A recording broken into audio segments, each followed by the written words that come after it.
This program is for informational and entertainment purposes only. It does not contain medical advice. Always contact your physician or qualified healthcare provider with any questions regarding a medical condition. Hello to you. You're listening to Refined for the Mind. My name is Tracy Cababito. Welcome to yet another episode of Refined for the Mind. On this episode today, we are going to be talking to a gentleman known as Ivan Baguma. But what is he here to talk to us about?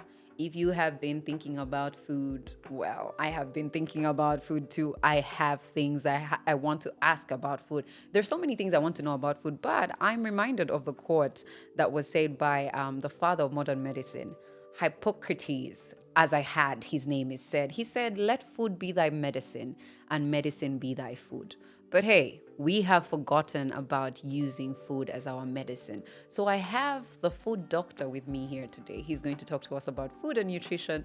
And I'm excited, for you guys to learn about what I've discovered about food and nutrition and what he has to say. Ladies and gentlemen, Ivan Baguma is a nutritionist here in Kampala, Uganda. And I want him to introduce himself. Ivan Baguma, welcome to Refined for the Mind. Thank you very much. I'm happy to be here. I'm a dietitian or nutritionist, like you might call it. I bring you in harmony using food. Most people use drugs, injections. I just use food. That's wonderful. What is your definition of food and nutrition? Well, food in particular would be any substance that you eat. Just goes through your mouth and gives you some substance to live. That's what I would define food as. Okay. And when it comes to nutrition, I would say it's that understanding of how that food that you eat actually works in your body for good or bad. But in this case, it would be how that food you've eaten, any substance eaten, is utilized by your body. Okay. Yes. So research now tells us that people are more inclined to eat like salty food or fatty food or food that's high like in sugar when they're feeling maybe sad or stressed out or lonely. If you're having a bad day, I don't know about other people, but usually if I'm having a bad day, I'm most probably going to think about an Oreo. I'm going to think about eating an Oreo, or I'm going to go and buy myself a chocolate fudge or something like that. So I want to understand from you, what is the relationship between emotions and food? Well, the first thing I'll say to you will be that food, when we eat food, it's not just because of health. Sometimes it's just based on how you feel. Yeah. So because certain foods give us some gratification, some feel good, some relaxation, we tend to draw closer to those foods.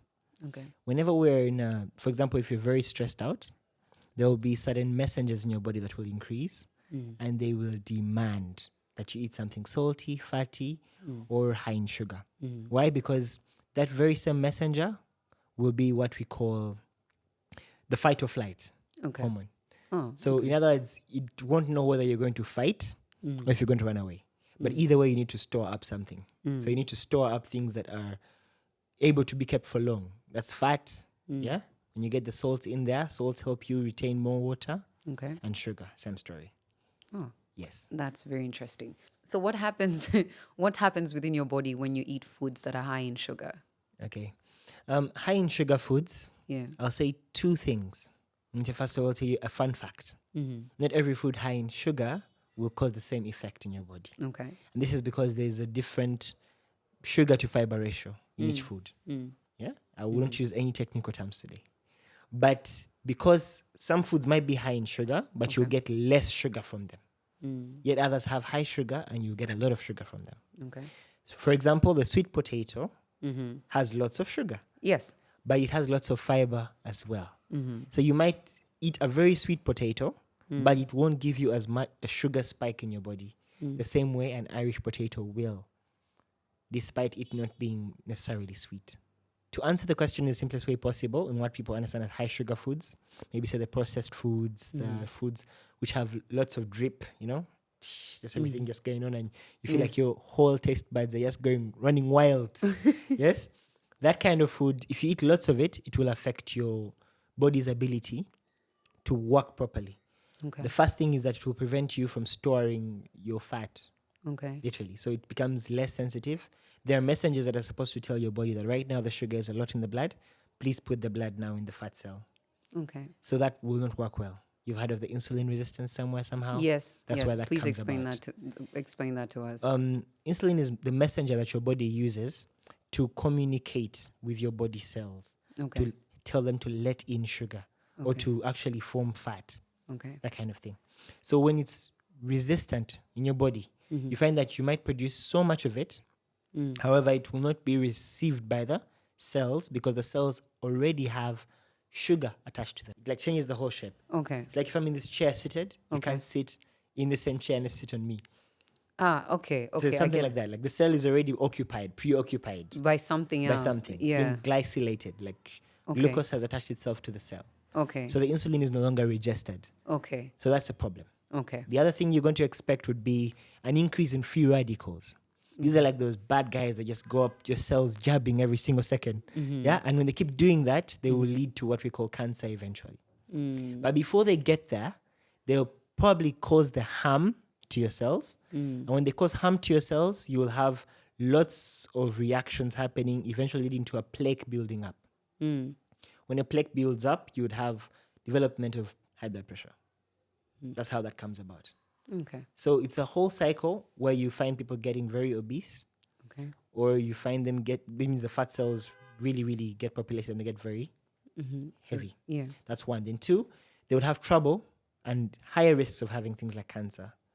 The other challenges they'll face would be having higher blood pressure, but also having diet which is high in sugar might lead to depression. Yeah, because it really causes a dip in your immune system. It causes a dip in your mood because it has that thing where you get happy and then shortly afterwards you just feel sad. It's like if you're using a drug. Sugar is likened to cocaine. It's more addictive than cocaine. And this is what studies show us. So you find that if I take sugar and I feel the dopamine feeling, I feel relaxed and calm, I will want to always take it, always take it, always take it. So if I take any time without taking it, I will feel sad. Yeah. That kind of thing happens. So you only know you've been high when you're feeling low. That's that's what I hear from you. Well, I know that there's someone out there who's listening to this and thinking to themselves, I struggle with what to eat and knowing what intentional eating is, So for that person who's out there thinking to themselves, okay, I'm the kind of person who loves my sugar, I love my fats, I love my salt. What are those principles that you would tell them about food that they should use to guide them on what they should eat? The first thing I'd say is first drink more water. The body can't tell whether you're hungry or just thirsty. So every time you're hungry, first drink water. Okay. Then if you still feel hungry, then you can eat food. Maybe Interesting. 30 minutes after. That's the first thing. Second thing I'd say is that look for real food, like real food. Food that if your grandmother went to the garden, if they do cultivation, would actually pick out of the ground. Not food-like substances. For example, Not chips. yeah, so I'd say maize. No, chips is even relatively more food-like. But let's say maize. Maize is food, right? Right. Or for those who are abroad, it will be corn. Yeah. Right? Yeah. However, posho Okay. is not something you can find in the garden. Ah. So when you have the posho or the ugali, it's different now. This Like food has been overly refined. you've Yes. removed all the fiber, Yeah. all the beautiful nutrients in there, and it's no longer very valuable. It's served for just energy. Okay. That's one. Two, I would say, think about variety of colors. You've had that common notion, eat the rainbow. Yeah, not the one you're thinking, but the actual, Yeah, I get. Oh, rainbow. oh, come on. Rainbow colors. Yeah. Rainbow colors. Yeah. Anyway, so ideally, every color has a different health benefit. Okay. You find that because of the colors, they find like yellow is good for anti-inflammatory benefits. Red would be good for your sight, blood. There are many other colors that exist. So you find that you have a colorful plate that has different colors would make it much more meaningful for you. Instead of thinking about, because you eat food, not calories. People always like counting calories and everything, and yet you could eat the right calories for your energy, and yet miss out on so many nutrients. Yes. So I don't recommend you do calorie counting as the primary thing. Okay. First, get the healthy eating right, then the calorie counting is secondary to that. Mm. So with a variety of colors, it helps you get multiple nutrients. Yes. The other thing I'd say is that eat some of the foods raw, some cooked.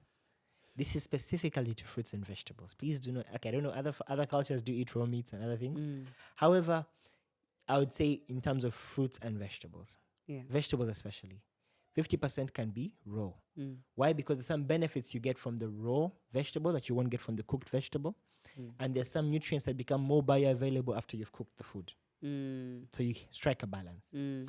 Now that you've understood that, Mm-hmm. whenever you go to the market, you buy food.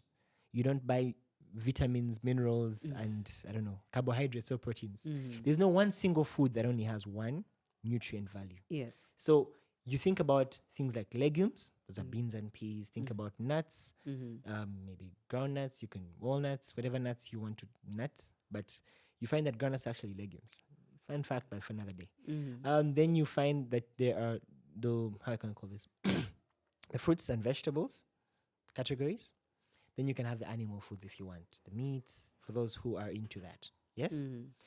Why do I put it in those 5 categories? Is because you can easily find that in the market. However, you cannot look for a vitamin, Mm-hmm. that kind of thing. So it makes it very complex. The last thing I'll say is that at least if you're eating, depending on what you want, for those of you who want to manage weight, you'd look at 90% of the food would have to be plant-based. Huh. The other 10% can be anything you want. Why would you say that is? Why would you recommend a more plant-based diet for someone who wants to lose weight? Why is because of fiber. Yeah. Plant-based foods that are real, unprocessed, real foods, yes, will have more likely have more fiber Okay. and more nutrients to pick from than the Okay. animal foods. Depending on your food system, some food systems are not very organized to know that if this food is on my plate right now, it came through this supplier, this garden. So you don't know what practices the farmer used. Yes. To If they grow the gave food. their chicken antibiotics or ARVs, you do not know if they stored it with formalin or something. So there's so many questions in the food system. So to preserve yourself from that kind of challenge, you make sure that you make that limitation. So there's no one size fits all or one diet for everybody. Absolutely not. I recommend to have personalized meal planning, but that can be on general surface. They can start from there. Yes. What are your values around food? You mentioned the processing. Many of us get food onto our tables, but we don't even know how it got there. So recently, I've been learning a lot from Michael Pollan about food. And one of the things he asks is, he gives you all these exercises about discover where your animals are, being bred. Like, are they eating natural food or are they being fed something else? Like the ones in the US, I understand that most of them eat soy and corn and all those things. So now it's a thing about understanding where my food comes from. But I digress. I digress. I want, allow me to recollect my thoughts. So yes, we were talking about how the food comes to your table. Can you tell people more about that? The processing of food. How does this affect what we get into our bodies? And what are some of the things that we need to look out for when it comes to what we decide to have on our plates? All right. When it comes to that, it would be to speak to the food system. Okay. Now, in terms of the food system or the food chain, it would be the best would be farm to table. That would be the best. Like if you just go into your backyard, pick out your vegetables and eat them, or have your garden or have your animals. But because we're in an urban setting, it may not be very practical. So to make the extra step, I would say if you receive your fruits from the marketplace, you have to wash them thoroughly. Maybe say with a solution of vinegar or some baking soda, just to remove the residues of pesticide. Okay. This is before you even get to where your food comes from. Okay. This is just to help you have less harm from the food you'd eat ordinarily. Interesting. The other bits you'd look into would be if you go to the butcher and you're buying meat, you look for the one that has flies coming towards it. Chances are high that's actually organic matter. Yeah. If there are no flies coming there, it's most likely preserved with something else. Yeah. Yes, because ideally that would show that this is something that you would be able to eat. The other thing I would say is now, if you're able to, you could actually buy from the farmer directly. Okay. It's possible. There are Yes. different apps that do that nowadays. It may not be very practical. So the best way to do it in terms of the food chain is you can try to investigate on your own. But in this country specifically, you might not be able to find where your food comes from Why do you say that? because there's so many micro farmers that supply the markets, Okay. which means that we don't yet have those big producers who will be the sole supplier. I get that. So if we tell you your Irish potato comes from Kabale, you don't know which farm it came from. Yeah, there's probably so many people who grew Irish potatoes and they just put them all together on some truck and then they all came through. I get what you're saying. So it would be hard to find out where exactly it came from. And what are some of your values around food? In terms of values around food, I'd say food should be enjoyable. It shouldn't be miserable. My biggest problem, and the reason why they usually call me the amicable nutritionist, is because I feel like food should be warm, friendly, and something you want to eat. Yeah. You shouldn't just say because it's healthy, it should be bland, no taste, no spicing, all in the name of it's healthy, you know? No. The other thing I'd say about food, I'd say it has to be something you can sustain. Yeah. If it's a diet plan, if it's food you're eating, it should be something you can easily access and continue to eat without any trouble. Another thing I'd say about food would be I don't think that there will be times when you need to eat some processed food. Okay. Reason being is it prevents hunger. Let's say famine.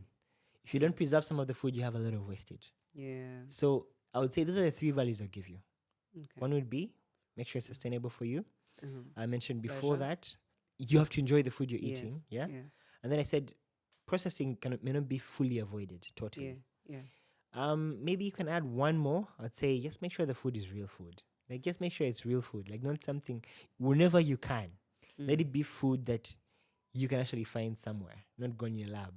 What would you say? What would you say drives our food choices in the modern day environment? Speaking to Uganda. In Uganda specifically, I would first say peer pressure. What you see others eating, you most likely eat. If you are in a corporate workplace, what your neighbor eats, you'll ask, where'd you get that? Then you order from the same place. It wouldn't really matter where the food came from if it looks nice on someone else's plate. Then marketing. It's a big deal. There's lots of marketing, billboards, television. Every single second there's marketing somewhere on your phone. If you're scrolling through the ads, you go through even your feed right now on social media has some ads popping up. So it's something that can influence your food choices. Yes. So you see something, you want to eat it. Another thing that will be affordability. Depending on how much money somebody has, it will determine what kind of food they can buy. You can't do fine dining on a budget. Yes? Absolutely not. So there's that. Then another thing you look into would be systems. Okay. If you're in a school, you'll eat what the menu gives you. There wouldn't be a choice. Yeah? If you're in a workplace and they give you a buffet, that's it. Like you're not going to debate that. It's what you've been given, so you'll eat that. Other things will be culture. For the people who are older, especially in the modern world, you find that they have an affinity for the foods they used to eat when they were younger, or the staples from their hometowns. So there will be certain foods like kalo or that they cannot do away with. Like they feel like this is something that if I don't eat it, I will not be fine. But recently we have people who are driven by health consciousness. They would want to eat food because they know it's healthy. So for long as you write the word organic on it or healthy, they will buy it. You're preaching to the choir. You talked about culture, and I see that a lot of us, I've been seeing studies that talk a lot about the Ugandan, the diet that we have in Uganda. What do you have to say about the diet that we have in Uganda? Would you say that what we are putting on our plates is a fully nutritious meal? That's a very, very broad question. Narrow it down as much as you can. Okay, let me try to narrow it down. I'm a Ugandan woman eating matoke, rice, and meat every day. That's better. Hypothetically More speaking. Yeah. Hypothetically speaking. Yes. And then I have a spoon of greens on the side. Just a little bit. A measured spoon. Yeah, just measured temper it spoon. a little bit. Yeah. Not a tablespoon, guys, but yeah, a spoon of greens on the side. Maybe it's my usual nakati or something. For anyone who's listening who doesn't know what that is, those are like the bitter green vegetables. I don't know what they're called in English, unfortunately. Well, let's throw in posho in there because there's a lot of people who eat posho. And beans. Okay, when you said Ugandan diet, I was thinking, okay, there's northern Uganda, there's eastern I Uganda, get there's you. central Uganda. Let's talk. Let's talk to. Let's talk about the modern Uganda. Yeah, modern Uganda. Modern Uganda, the first mindset they'll have is that greens are for the poor people. So that's one of the issues we're faced with. So the modern diet, people will probably have 3 carbohydrate meals, like matoke, rice, posho. Yeah? Maybe even yam and what? And pumpkin. Because of the food basket, people have plenty of food. They can have up to 5 carbohydrates on their plate. Then you're looking at the sauces, they would have probably, you said meat, Meat, yeah. but they always like to have meat, chicken and fish.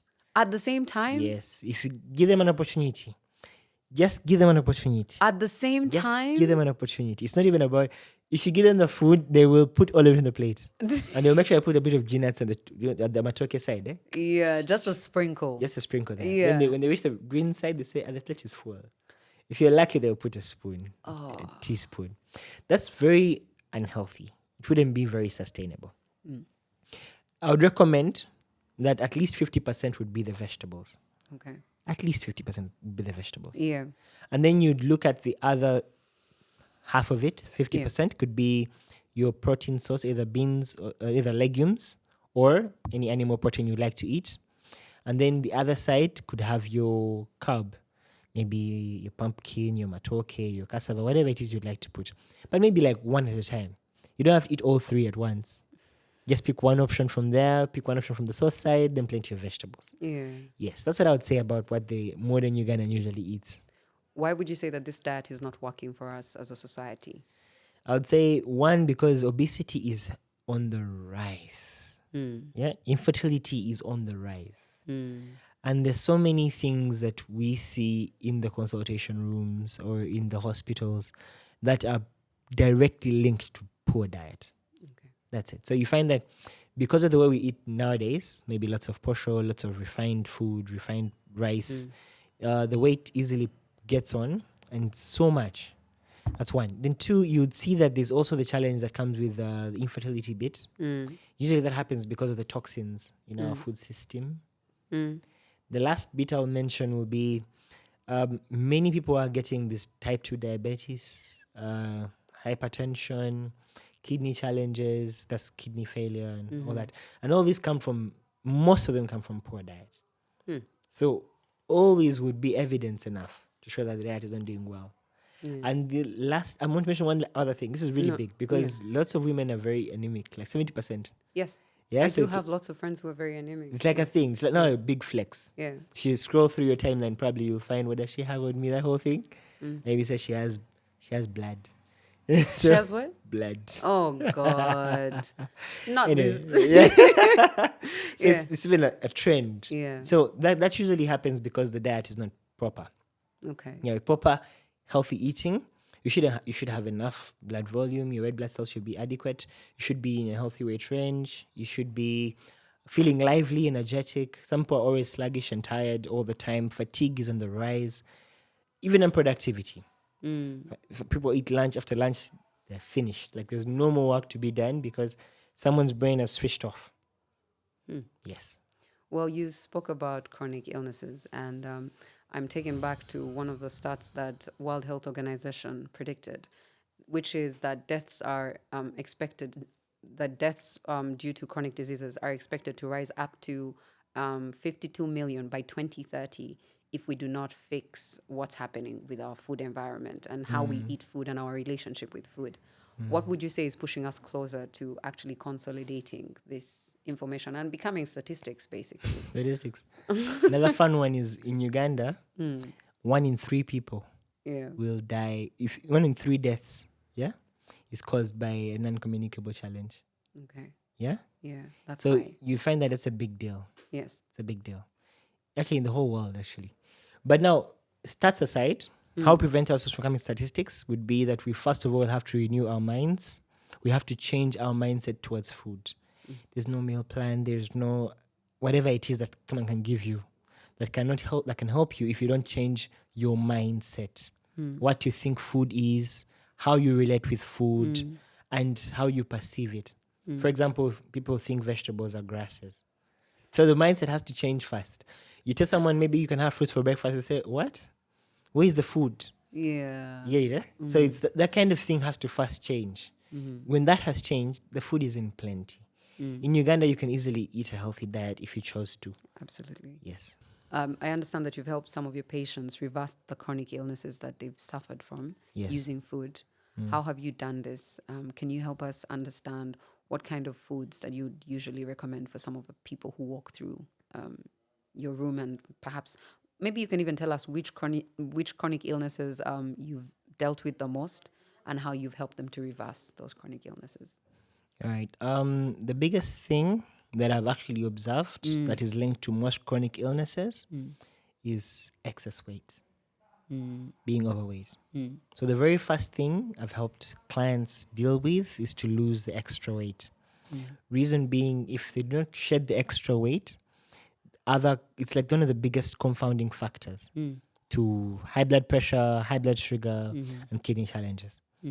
For every kilogram you lose, you will have 1.5 millimeters of mercury lowered on your systolic blood pressure, Okay. and then 1 on the diastolic. That's the blood pressure. There's the upper value and the lower value. Okay. In terms What of does that mean for a person like me who doesn't understand what you're speaking about? it would mean that their blood pressure gets better. Okay. Yes? Okay. Yes. So yes, by losing weight. Okay. Now, in terms of what foods to eat, in terms of chronic illness, the first thing I'd mention is that they have to have more fruits and vegetables. Before you think it's a disease, it might just be a deficiency. Yeah, if you lack concentration, could be a lack of vitamin B. If you're always stressed out and depressed, it's very linked to vitamin B deficiency. So you'd have to eat foods rich in that. And those are the green leafy vegetables. So you'd have plenty of fruits and vegetables in your diet, approximately 6 to 9 servings. A serving is approximately the size of your fist, like this. So you'd have to have like this at breakfast, this at lunch, this at dinner. Vegetables and fruits.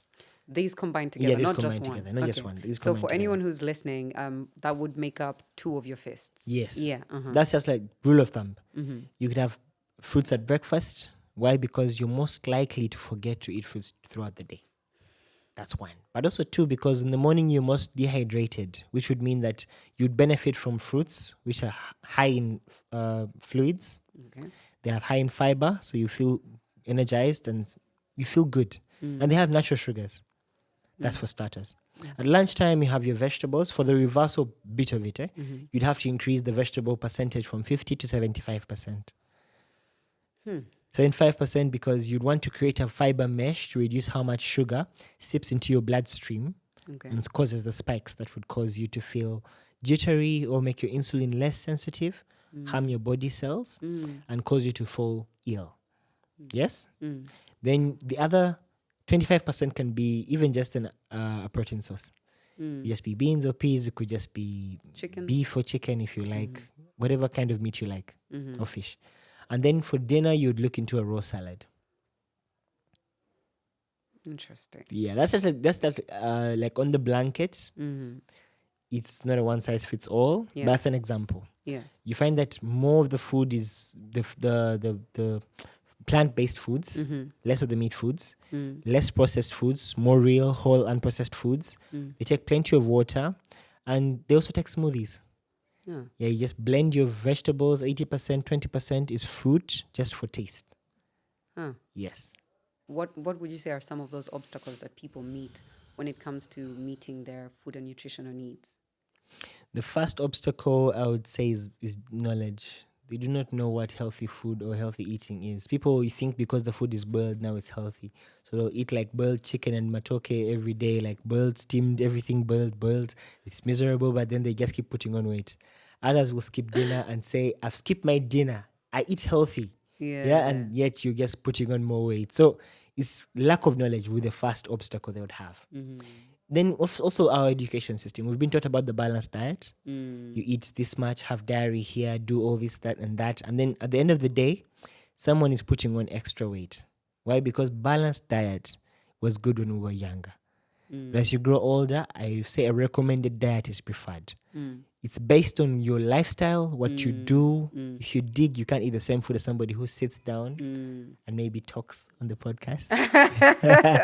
So it's different. Yeah, it's different in each case. Talk to me about fast food chains. We have so many of them in the modern environment today, particularly in the city. I've actually had the opportunity of going out into our villages as well. A place like Mukono. For those who don't know, it's a little far out of the city. How many kilometers would you? Well, maybe okay. Well, it's about an hour away from the Yes, main yes, city. yes. So, um, my question then is, so I want you to talk to me about fast food chain restaurants and liquor stores. How do you think that these are affecting our relationship to food? The first thing I'd say about the liquor stores and the fast food restaurants, they're obviously here because of demand. Yes? It means that people want that kind of stuff. Yes, that's one. Then two, it's very profit making because the ingredients are so cheap and yet the profit is so big.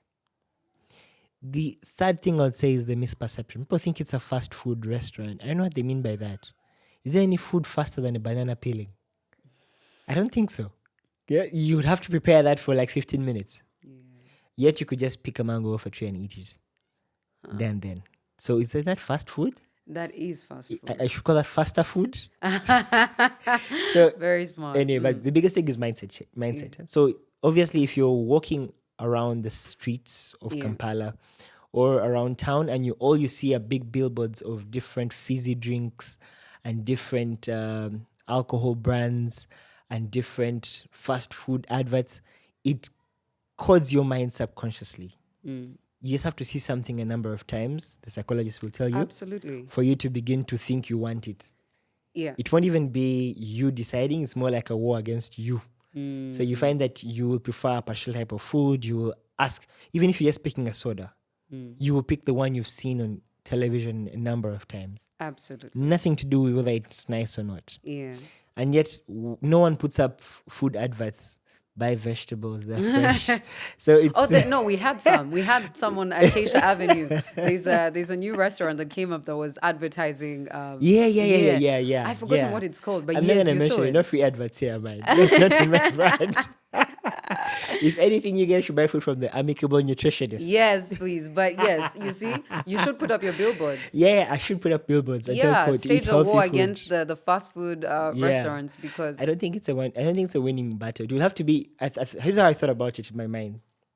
If we to do it with fast food, quote unquote, because I feel like the bananas are faster. You just have to peel them and eat them. But I feel like if people like you and I opted to eat healthier food options, there would be a growing demand for healthy food. Hence, lower prices. Hence, more adverts. Hence, healthier population. Yeah. But it starts with us. There's no way, even if you scrolled through your timeline and found some healthy food adverts, you wouldn't be as interested as when they show you some honey dripping pancake. You're like, I know that pancake is unhealthy, but I'm just trying to give an example. Yeah? Or like some frosty cake that's dripping with cream. with chocolate. Yeah, maybe. so it's really just a perception. Yeah. Yeah, perception. That's the thing I would say, because there's no other thing you can do. Because for the economy, it's good. Guys get jobs, you work, and probably buy a daily meal. Let's talk about food in terms of like how the food industry is manipulating us. Not just the advertisement, but also the organic labels that you're talking about. Let's talk about that. Okay. Yeah. In terms of manipulation by the food industry, there's certain few cues. You cannot compete with the genetically engineered food in terms of palate. Okay. These foods are well researched. Yes? So much so that flavors are even created daily just to make sure that every time you eat it, it's more addictive. So you'd want more and more and more and more and more. That's one. Two, the advertisements are quite many. And of course, we try to fight some policies to make sure we make some changes. But if something is making lots of money, it's not easy to fight unless you do it with money as well. The last bit I'd say about the food manipulation bit is that when it comes to accessibility, if the food is available and easily available, it's what you're going to pick. First time. If you're looking at food labels, how they do it, because nowadays everyone is careful about sugar. So they put sweeteners instead. They say sweetener. Sweetener is twice as bad as sugar. Or even worse. Yes, because it's really directly linked to Alzheimer's and Parkinson's, where guys forget stuff. memory loss, and all that inflammation, whereby your body kind of reacts, and once, how do I say, your immune system is stimulated in a negative way if it's overstimulated. Yeah. Then you find that they would have like a laxative effect in the stomach and the gut area. So you just have to look out for the naming. Even the naming has changed. Instead of saying sugar or sweetener, you would say N50 something something. So an ordinary person doesn't understand that. Yet it's maybe some food color from a petroleum kind of byproduct, or some color got from a bag. You would cannot tell just by looking at the food cover. Then there's also the thing that says natural. You see, now the thing about natural is very misleading, because you know that diesel is a natural compound. It's a very natural compound. I get where you're going so, with this. So ideally, food labeling has also become more creative. Yes. Yes. So there's all that bit of it. But if you want to just be safe, just look at the natural thing. If God has packed the thing in a fruit or a vegetable, chances are high it's going to be good for you. You don't need to see a label to know that avocado is going to be healthy. Yeah. Yeah, Or that an apple is good for you. Exactly. Okay. That is really good. So talk to me about the kind of clues we can pick from with the animals that we share a kingdom with. Talk to me about animals like baboons. You know, talk to me about animals like chimpanzees. What are the clues that we can pick? I know there are some clues there, but what are the clues that we can pick from them? Because we belong to the same animal kingdom, no? Science says. Yeah, I disagree. Yeah, but what clues can we pick from them? What do they eat, and how might that inform what we eat as human beings? I feel like it's a very difficult choice to make. Reason being is that they haven't had as much advertisement. Who hasn't had as much The advertisement? baboons. You do not know what they will choose after you get a lot of adverts and lots of available fast foods. Yeah. They might become twice as obese as we are. Oh, Yeah, so okay. I can't. Well, they're not as perceptive as... Okay, they are, but not as perceptive as we are. Yes, but one thing I'd say is that, of course, what they do is eat lots of vegetables. Okay. They always make sure that they pick fresh food, colorful food Yes. from the trees. And they can use their sense of smell to know whether it's good or bad. They also look into using... They just eat until they're satisfied. They don't necessarily like eat until they drop. Some do. So they, how can I say about the animal kingdom and how they eat? It's just, maybe I'll use the carnivores much more. It's hard to use the animal kingdom we belong to, like the baboons and the like, because they are very close to what we think. In other words, they will decide based on social and behavior change. They're social animals. Okay. So if they see their friends eating something, they'll eat the same thing. Interesting. Yeah, so if they see their parents eat something, they'll eat the same thing. That's one way to see it. That's why we always told when we go to a game park or a zoo, don't feed the animals. Don't give them sweets. And Yeah, we used to, actually. Exactly, We used to give because them when you do sweets. that, Yeah. they will want to eat that. So it's really just about availability and what's there in the environment. But they do eat maybe healthier because they have more access to such foods. Some research studies are now telling us that an overconsumption of red meat can lead to colorectal cancer.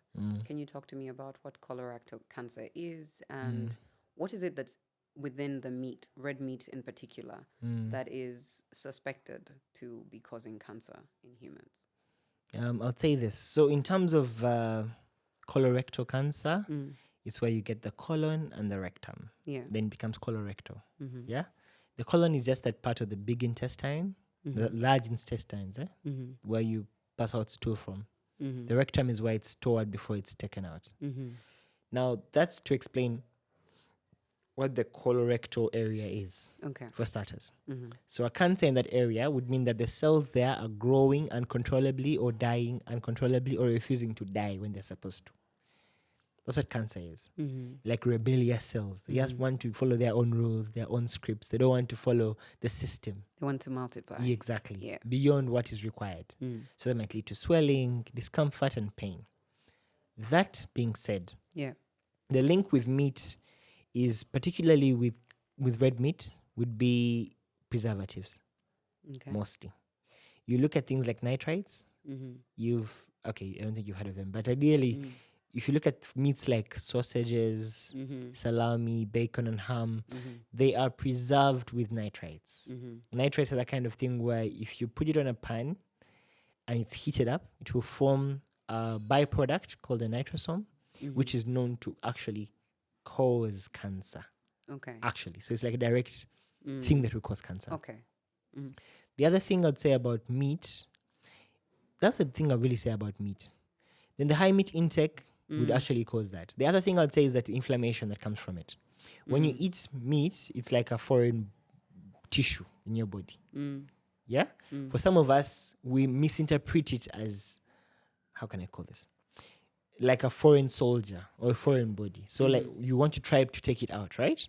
So how do you do it? By your immune system. Your immune system gets excited, and then they try to fight out this foreign body. When that happens, they will cause the swelling along the gut lining, throat. So that will cause chronic inflammation. Okay. So since it stays longest in the colon, because that's where it goes before it goes out, there's a higher chance of developing what? A cancer in that area. Inflammation chronically then becomes a cancer. Those are the things I would speak to when it comes to that. I also understand that there are animals that, say animals like lions or bears, they have something in their, they have more hydrochloric acid in their, they have more hydrochloric acid in their stomach, which allows them to process meat faster than human beings do. I also understand that we have less of that within our bodies. But what do you have to say about that? Okay, the thing about meat per se, I wouldn't want to demonize it altogether.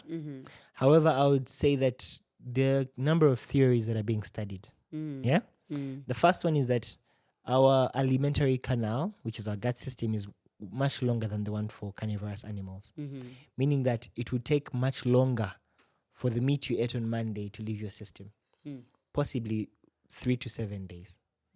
Yet in an animal like a lion or something else, maybe maximum 3 days. Yeah. Why? Because it's shorter system. Yes.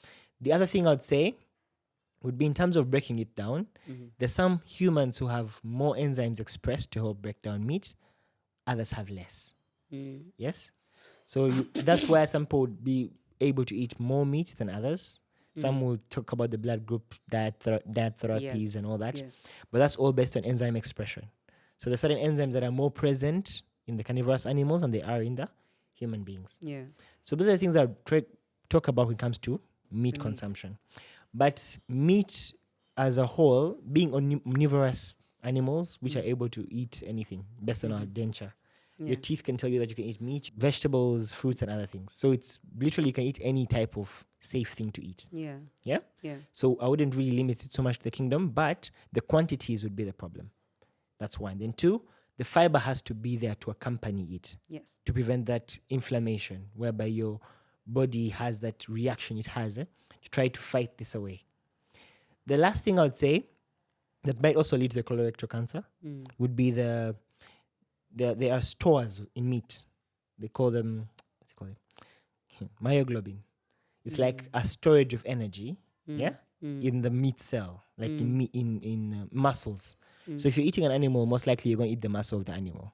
So when you eat that, you have a byproduct. Okay, let's say a store of energy. Okay. So it has an oxygen molecule in it. That would lead to oxidation eventually in your body. So when that happens, you create those free radicals, which would want to harm your other cells. That also leads to cancers. That's why people want to demonize the meat products. Yeah? But in moderation, that'd be good. It wouldn't be a problem. And in I moderation. wouldn't say we're really struggling with our meat here in Uganda, especially. I think our animals are still eating the right things for the most part. I think my worry would be with the antibiotics and the antibiotics. things like that. But Yes. anyway, now there's been a great debate on milk. Yeah. Whether milk is good for the adult and whether it should have been, it should have been something for when we were just children. So talk to me about milk. I know that there's a compound in milk called casein, and I also want you to talk about that. What is casein and what does it do to the brain in particular? Okay. Yeah. For starters, milk is a very good food. Yeah, rich in nutrients and all that, but good for babies. Yes, and I think only human beings are the only animal that take milk from other animals. Think about it. Yep. Cows don't take human milk. But I digress. No. Ideally, Please get there. the milk is made for the young one of that animal species. Yes. Yes. Yes. I would treat milk like how I would treat cake or any other processed food or any other, I say like something you have in moderation. If you like it, you can take milk. However, for majority, there's a mild intolerance to milk. Mild to extreme. Some are intolerant to the lactose in milk, which is the sugar that milk has. Others are intolerant to the casein. Now, the casein would ideally be broken down by animals or little children because they have an enzyme called renin that would break it down. Okay. Yes? However, in the event that it's an adult, that enzyme is less expressed. The more casein someone would take in, it's complex in a way that your body sometimes will not break it down properly. If that happens, like I mentioned to you before, is that it causes, how do they call it? Inflammation in your body. Now, when the inflammation happens in your body, because your body doesn't know what to do with it, it can't break it down easily, but then it's uncomfortable with it. So it tries to fight it out like a foreign body. So when that inflammation keeps happening, it would lead you to have low memory. Yeah? Well, would you look at that? That's one. Two, there would be discomfort in the gut. So you'd have gas or bloating because now the bacteria in your gut will help you try to break it down because you're not doing very well on that front. The other bit would be in terms of irritable, like an irritable bowel. Yeah. It just makes you irritated, whereby with time, it could develop into severe symptoms like skin breaking out or other forms of discomfort. For the brain specifically, it's inflammation. Whenever you have inflammation anywhere in your body or the brain, you'll forget things, you'd feel sad, maybe depressed, you'd have challenges with remembering things. Oh, that's already still forgetting things, right? But that's basically what it would do to you. If someone is looking to change their relationship to food, what are those small, simple steps that you would urge them to take in order to have that healthy transition? That's also not very strict because I understand you said you're the amicable nutritionist. Yes. So it's not a strict, today I'm changing my diet. I'll not have sugar. I'm not going to have crisps. That hardly works. It might work for a short haul, not for the long term. Yeah. So for the quick steps, I'd say take it slow. Yes? Start with one habit. Just one thing. Start maybe say by changing one meal. The meal, maybe say that's on your breakfast. That's the first thing you can change. Start with that. You go on and on and on, step by step. The second thing I'd say is you'd have to first renew their mind. I really can't stress this enough. You'd have to educate yourself because the first step of behavior change is actually getting new information. When you get new information, you process it, conceptualize it. Then you get to the point whereby you are on the fence. Will I go to the healthy eating side? Will I stay on the unhealthy eating side? Then from there, you learn how to eat healthy, right? You begin to make one habit. Implement one thing. Maybe say it's adding fruits to your diet, vegetables to your diet. You start like that. Drink more water. You pick just one habit to try out. Don't try to do everything at once. Like, don't say I'm going to now start changing my diet and exercise as well. Start with one thing. One thing. Either you change the diet first or exercise fast. Not both at once. Because then, if one of them frustrates you, you will lose both of them. Because you've built a behavior cue on two things. On two triggers. Come on, Atomic Habits. Yeah, so that's very important. Yeah. The other thing you'd look into is to make it interesting and fun for you. So it could be fun. Like build a community. If you want to do healthy eating, find people who want to do healthy eating because you cannot imagine the amount of pressure people who eat unhealthy put on other people. It's unnecessary. Like you don't understand why someone would tell you, so you're eating healthy now, huh? So for you, you're the one who wants to lose weight. That does not work. Like it's unprovoked. Yeah. But you understand where they're coming from because in many cases, if somebody has tried to lose weight many times and failed, they'd already have a bias. Then there'll be that negative perception. Or they'll try to follow diets online and haven't met a dietitian or nutritionist. And so they have a wrong perception about food and healthy relationship with food. Yes, that's a very important part. See a nutritionist. You should. First, you get their advice. I don't mind if you followed any of the diets available. But then with time, listen to your body and take the cues. That's very important. There's no one size fits all. Absolutely. Even the best expert is not going to, unless they're going to use extrasensory perception, they're not going to figure you out immediately. Takes a while, probably 3 weeks, 6 weeks, even 12 weeks. The report has to come from you, and it has to come from you listening to your body. Exactly. So you have to see what works for you. Yeah. Based on your schedule, based on your, because even if I give you Mediterranean diet, but your schedule was not conducive to it, it wouldn't work for you.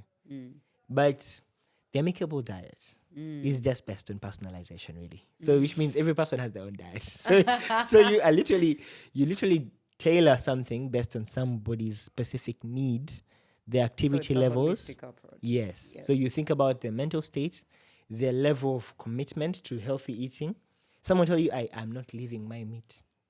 Before they sit down, before they listen to you, they give you their conditions, terms and conditions. You will design something based on that. Wow. You advise, strongly maybe suggest, but you do not coerce someone to follow a meal plan or a diet. Yes. You don't push it Yeah, down you don't their push it throat. down their throat. So there's no one size fits all. Best to tailor for yourself what works for you, the foods you like. In amicable, what we think about, first of all, is the things you enjoy should be there that make life worth living. Because you eat food also for social reasons, not just because you're hungry or because of health purposes. The other bit you're going to look into is that I'll most likely put a lot of fruits and vegetables in there. Reason being is that they are something so invaluable that have been linked so much to preventing disease, as much as 50% for heart disease. Wow. If you just ate more fruits and vegetables. Yeah, 50%. That's a huge It reduction in risk. it is. They do they help a lot when it comes to things like weight management, whether gain or loss, depending on how you use them and how you combine them. And it's because they have nutrients you can't find elsewhere. Yeah. And yet the nutrients elsewhere you can find somewhere else. Case in point would be protein. There's lots of talk about protein. I want protein in my diet. And what they mean is they want meat in their diet. Yes? However, you'd be interested to know that some plant foods have more protein available. Like or what? some other kingdom foods have more protein available. Okay. For example, I don't know if you heard of spirulina. Spirulina, yes, I have. Spirulina absolutely. is an algae. It's not even an animal, it's not even a plant. But it has 98% bioavailable protein. Oh, wow. That's more than cooked meat. But I also understand that people use spirulina for losing weight or to just curb Appetite. that need, yes, because to it has eat. high protein content, it has lots of healthy fat and many other valuable nutrients. So it can be done that way. But you can also use the same spirulina for weight gain by adding some other nutrient components to it or adding to a special type of food. Someone can actually gain weight. That's why it's always tailored. There's no like one product that's good, the other one is bad. Oh, this is weight loss only, this is weight gain only. You can use any type of food to achieve a particular goal you want to achieve. In terms of healthy eating still, I would say, there have to be different food groups. You can't only eat chips every day. Like, that's not going to work. Like, literally, there's lots of deficiencies. You don't have enough blood. You won't have enough healthy fats will be there, but don't be the healthy fat kind of type. The protein content will be very low, and so on and so forth. Still speaking about food and not nutrients, Yeah. that's what I want to emphasize. Yes. You find that a pea, peas, like cow Yeah, peas? like chickpeas. Yeah, yes. but then I'm talking about specifically the cow peas. Yeah. The other ones that we have natively around here. The cow peas, the leaves of the cow peas have more protein than the pea itself. Stranger things. Talk to me about that. I'm all ears. Yeah, so a recent study was done at the Makerere University that revealed this fact. Oh, wow. Yeah, just not even a decade ago. It's very recent research. But ideally, you find that these leaves people are worried about saying protein. They have much more protein sometimes than even the actual, Leaves maybe themselves, legumes themselves. yeah. Now, you find a pea actually has some starch in it. So if I ate peas and naka tea, I would have plenty of protein, plenty of carbohydrates, yes? And maybe I have to add maybe some olive oil to have extra fat. That's it. That's a But- meal. Okay, yeah, but now you talked about the leaves for peas. How am I supposed to consume this? Please. You just have to boil them or steam them and eat. There's What nothing do you special. mean? Boil them, steam them. You It know how just you seems like with odd. like with like lots of you can cut like lots of ingredients like onions, put some green pepper in there if you like, some garlic, spice it up with some rosemary, and make it nice. I'm trying to wrap my head around it, so How I do you don't eat take out. cowpeas? How do you eat cowpea leaves? Like The same way you eat spinach or you eat. So for the vegetables, of course, you have to chop them up. That way they get ready faster and become easy to eat. Because they have lots of fiber, you want them to be smaller. Okay. Because it would be so hard for you to chew a whole leaf. The spinach leaf is like so huge. So it would be really difficult to consume. Yeah. Looking into other forms, you can take them as blend them in a smoothie. Yeah. Beat the smoothie up. Flax seeds. You can put flax seeds, you can put chia seeds, you can put, let me give an example, maybe it's for a green smoothie. You can just have a green smoothie where you have spinach, yes? You add some pineapple to make sure it tastes nice. There are cucumbers, apples, then you can Lemon. put some, lemon juice. I'll say lemon juice, not the real lemon, because it will become really bitter if you Yeah. put the covers in there. Just a little bit of sprinkle of juice, that. yeah. That would be a nice green smoothie. There are red smoothies. You can have some watermelon, beetroot, some ginger, just to have that activation and energy. Then you put in some watermelon, ginger, beetroot. Even add purple cabbage if you want. That's But a smoothie. Yeah, you either do For that, energy? cabbage or carrots. There you go. For energy. That's for energy, yes. Okay. The beetroot, watermelon, because watermelon is really good for blood circulation. I don't want to use what technical thing is in there, but it has a phytonutrient that's in there, called citrulline, that will help you with Yes, I blood know circulation. about phytonutrients. Yes. Okay. Yes, so that's good. Yes. Yeah, thank you so much. Thank you Pleasure. for everything that you've shared. Let's go there before I ask you the last question about the brain foods. Yes. What's the relationship between the gut and the brain? Well, the gut is called the second brain. Reason being is that it has a very huge effect on your brain. Not just because there's a nerve that goes directly from the brain to the the gut. gut. That's Yes. one of the things that really, really affects that. But besides that, you find that just by how your stomach is feeling, your brain is heavily affected. For example, if you're hungry, you become moody, irritable, and so if you ever The feel old very axiom. angry, first have a meal and then see if you're still angry afterwards. Yeah, there's that bit. Then there's the hormonal changes. Yeah. When your brain is scared, or you think you're scared, or you're going through something negative, you have certain hormones your body will produce that will make your body be in that fight or flight mode, and that will cause you to crave particular foods, like I mentioned. Hormones like cortisol. Cortisol is the fight or flight hormone, the stress hormone. If you're chronically stressed, that hormone is produced in large quantities. It's what's most responsible when it comes to things like craving. Your sense of smell becomes so heightened. Like you smell your chicken from some place on the roadside, from like a mile away. You can smell it, you're like, need some chicken, The fatty, salty foods will be craved mostly, the sugary stuff. Now, another thing would be that if you eat lots of sugary foods, your brain size shrinks, metaphorically speaking, because you don't have a lot of processing power later on. Because if you have lots of energy coming from sugary carbohydrate sources, you have, most cases, low fat intake. Some cases. And what that happens is, your body won't be feeling the need to break down some of the cells to make what? Fat cells. Yeah. Which your brain only uses ketones. Okay. Yeah, it doesn't take sugar direct. But if you take lots of sugar, it can lead you to have forgetfulness, memory, and all that. So there's whatever you eat through your gut will affect your brain. Another factor that will be there will be the gut microbiome, which is like you have some microorganisms that just live in you. Yeah. They're good. Some are good, some are bad, but Yeah. they're mostly good ones. Yes. So they really compose almost 70% of your immune system. So because they make sure they cover your gut lining, keep it from having leaks or harm and all that. Also help you break down some of the foods you naturally couldn't break down yourself. But anytime they get affected, they literally make you very uncomfortable in the brain side. So if you have a good microbiome, it helps a lot with mood, mental well-being. Yeah. Yeah, it helps with your balance, like the way you feel and how you feel.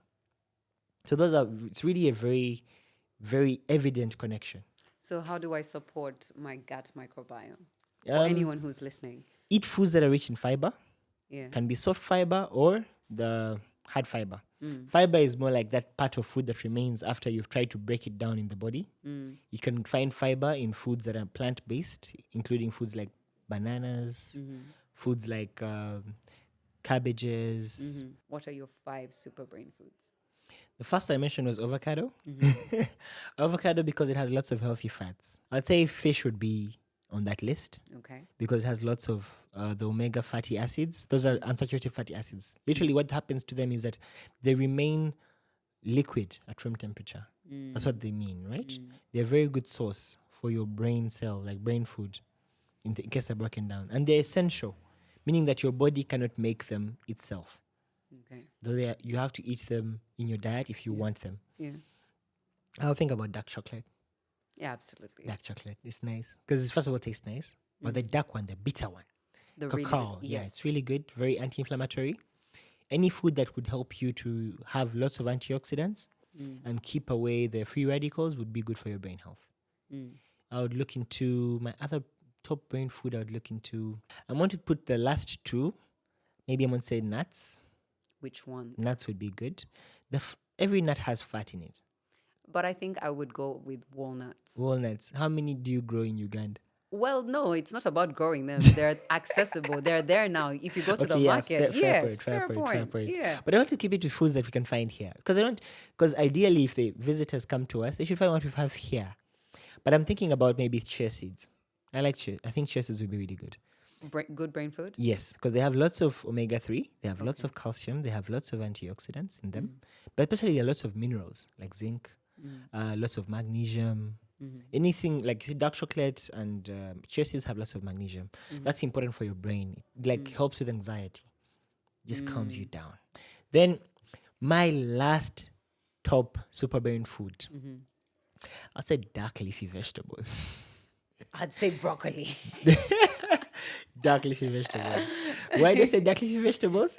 Because I'm looking at the B vitamins. Yeah, they're very rich in those. So which means you'd have that anti-stress factor. If you put that in a smoothie, you can have, especially the smoothie form. Because if you cook them, then you lose most of them. But smoothie form would be good for some of them. And then also you can still cook them and have them still. So tell us where we can reach you. For anybody who's watching this podcast or listening to this podcast, and they want to reach out to you and ask you about nutrition and how you can guide them to have a better relationship with food, where can they find you and how can they contact you? You can find me at the Amicable Nutritionist Company. We are at Bukoto. Wonderful. Yeah. Thank you so much for listening and watching this episode of Refined for the Mind. We are so glad that you could join us for this conversation. If you have any suggestions at all about how you think we could make this podcast better, reach us on our email, which is refinedmindmedia@gmail.com. You can send us a voice message and tell us what you thought about today's episode. Or if you have any suggestions of guests that you would like to see on the podcast, we welcome them as well. Thank you so much for watching. Thank you for listening. And may you be happy. May you go out there and practice intentional eating.